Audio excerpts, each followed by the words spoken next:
My name is Josh Newfield. I'm 42 years old, and this weekend I'll be running the Black Canyon 100K just north of Phoenix, Arizona. I originally got into trail and ultra running back in 2019, just before COVID and just before the birth of my son.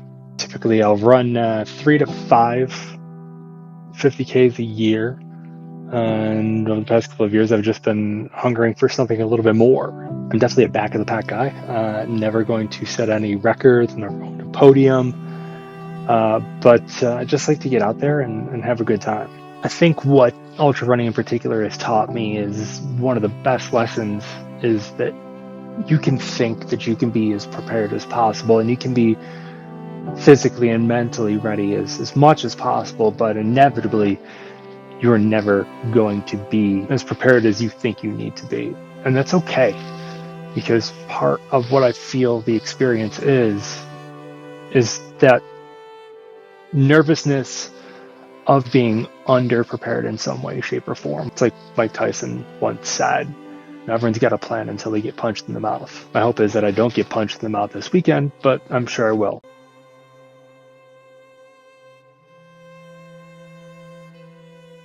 The day before the race, Aravapa Running and Hoka put on a great, effectively what you want to call pre-show. I was curious about the Shakeout Run as it was the only time over the course of the week which it actually rained.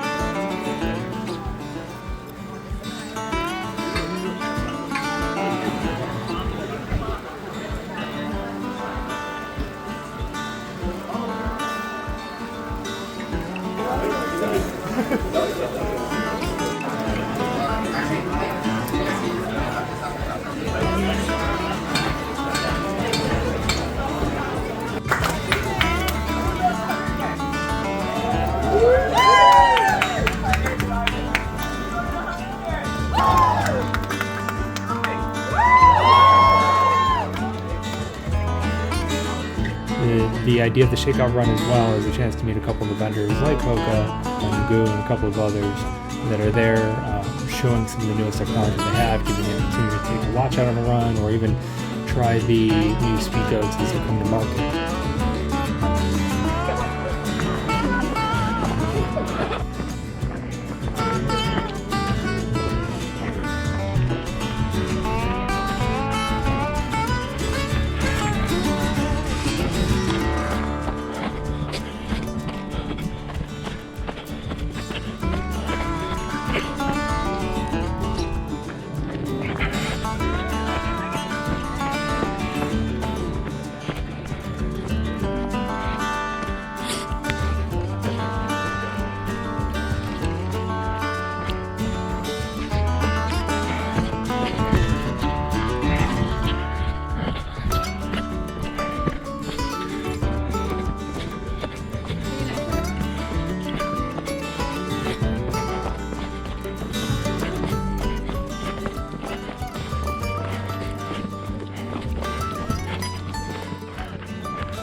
Day of going into on the bus on the way up is just the view, the silence, the 45 minutes or so to yourself that you have to mentally prepare yourself as best as possible in the darkness, looking just off to the east, seeing the sun coming up over the hilltops and seeing the beautiful colors, seeing the sliver of the moonlight that is actually out there. As the day of the race, it actually was no moon at all. It was a new moon that was coming out. And at that moment, walking up to the starting line, coming up to the event, seeing the crowd, feeling the environment, just getting there in time to be able to watch the elites get ready to take off. The humor was watching everybody go from one side of the course to the other, chasing every runner down. Vibes were on point, as people would say, and hard not to be emotions to the outer edge. The heat just started shortly after 7 a.m. Sun is just coming up.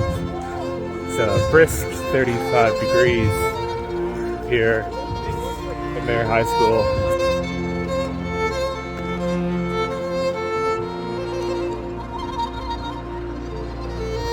think you have extra time, maybe an hour from instead of the first and the second wave, and then all of a sudden you're there. And as that's happening, the excitement is just building up. Your nerves are ratcheted up to as high as they could be. Your heart rate is probably at race pace, if not higher than. So it's just unbelievable as you're sitting there and preparing and lining up and moving everybody else to hold that excitement at bay as you start to move and race.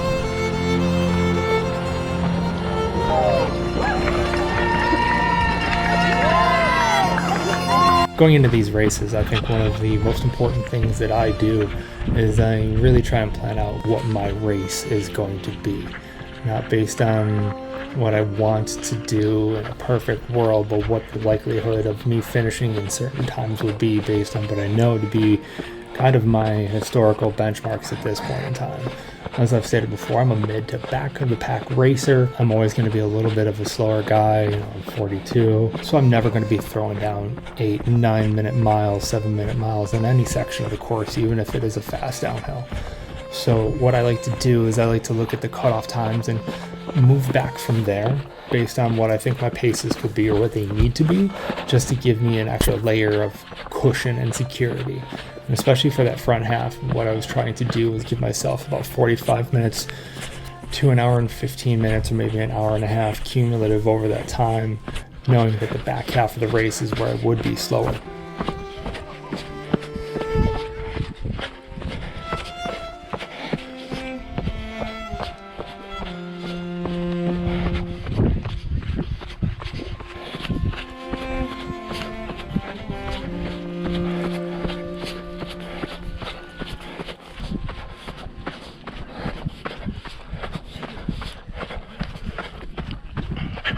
Everybody talks about how fast this course is, and it is a very fast course on the first half, but it's single track, so you're at the whim of those around you. The footing starts off pretty good, but then it gets a little rocky as you're going through it as well. And then everyone always refers to those downhills and how fast those downhills are. The reality of those downhills is they don't kick in until about mile 5.5. So you are starting at 3,900 feet, cresting up to around 4,300 feet, and moving up and down some gentle rolls there for the first 4 or 5 miles, so about the first hour or so. And when people think about this race not having that experience previously, when they see fast downhills, they're expecting that to be from the start all the way into Bumblebee downhill. It does kick in, but for that mid to back of pack runner, it's still technical footwork, and that's going to be what's going to bog you down.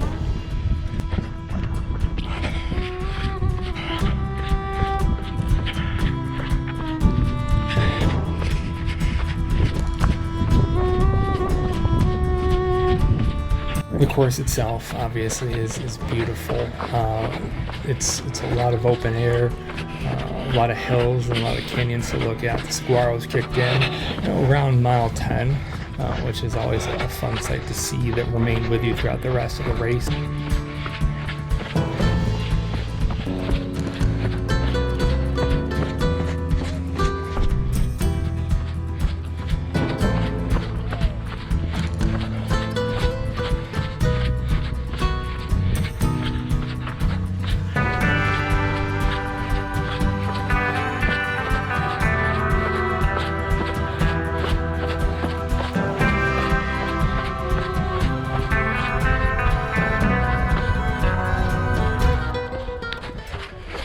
It was at this point in time in the race that I was really enjoying the course. The sun was coming out, and it was just a real good time in the pack out. Pure enjoyment at this point in time, not a care in the world in terms of cutoffs. I was still doing pretty good and meeting my schedule for what I was looking to do. So just soaking in the moment, so to speak, without too much of a problem to worry about.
as the course spread out a bit and the pack moved apart from each other, about 12 to 15 miles in, soaking in every moment that I could in the beautiful sun and the environment around me, it's when I started to feel my knee twinge a little bit, my right knee.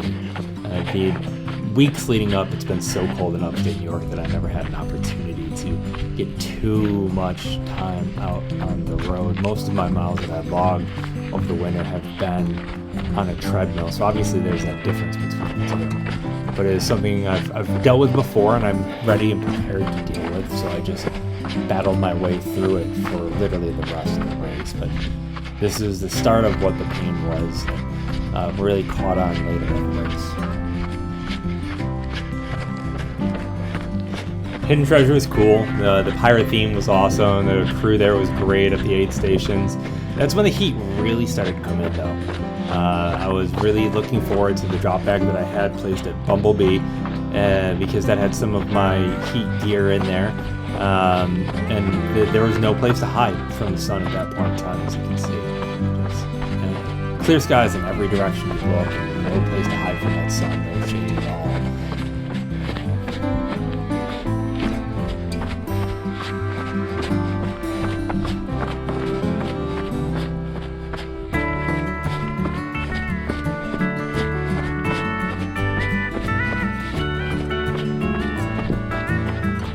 You know, as you're out there on your own in an environment like Black Canyon, you can't help but be in awe and enjoy yourself in the moment that you have right there. It's just a totally surreal landscape and something that's completely different from anything I am ever used to. It was such a beautiful day, though, so that heat was starting to move, but even with it warming up, it's still in the 70s.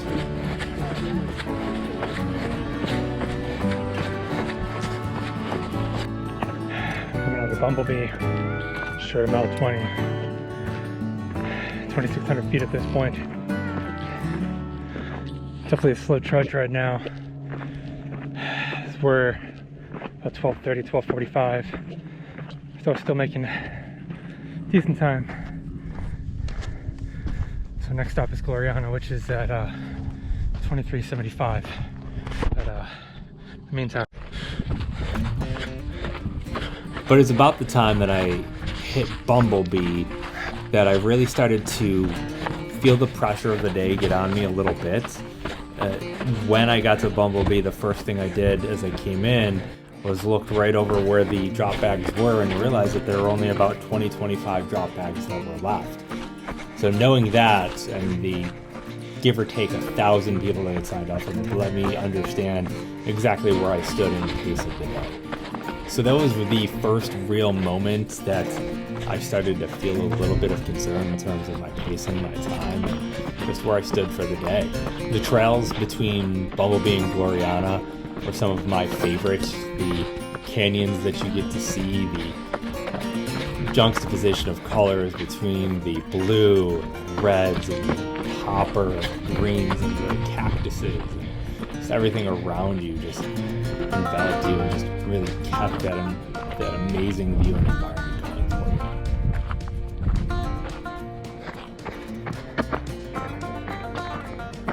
you. It did kind of hit me pretty hard as I came into Deep Canyon at about 4:15, 4:30 in the afternoon, that I was only just over halfway done the race at that point in time, with what was considered to be the hardest part coming up. For me, the goal was to try and make through as much of the water crossings as I could before it got dark. So that section between Deep Canyon and Black Canyon was really that last space. And 33.5 in. We're about 1 hour away from sunset. On track to finish about 1 a.m. at this point. Feel these last 25 miles ago. We are now in complete darkness. If you look out there, those are the other racers leaving Deep Canyon. Back out the way that they came. 39 miles in. Have an additional 8 miles to go. walking up another 600 feet to the next aid station.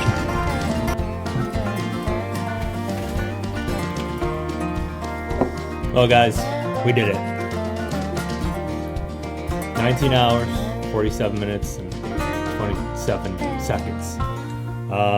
Wasn't much video to shoot after Deep Canyon. Got a little dark mentally, got a lot of dark outside, and just became a race against time.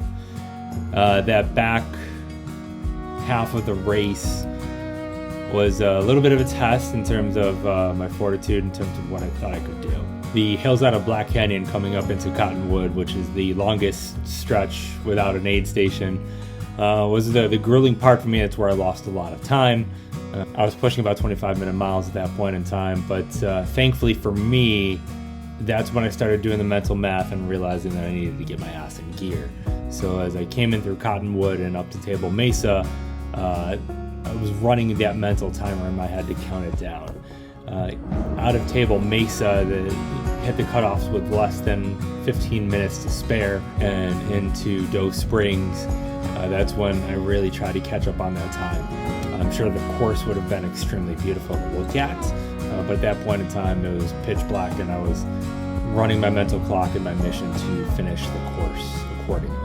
And in a cruel twist of fate as it were to be, the last 3.6 into the finish line at Emory was a little rocky, and the hills just kind of felt like they were coming out of nowhere, even though it looked like it had a low profile. But at the end of the day, that first 100K, shade under 20 hours, full wire to wire, 8 a.m. to almost 4 a.m., over 26 hours of being awake, well-deserved rest shortly afterwards. So when it's all said and done, guys, we did it.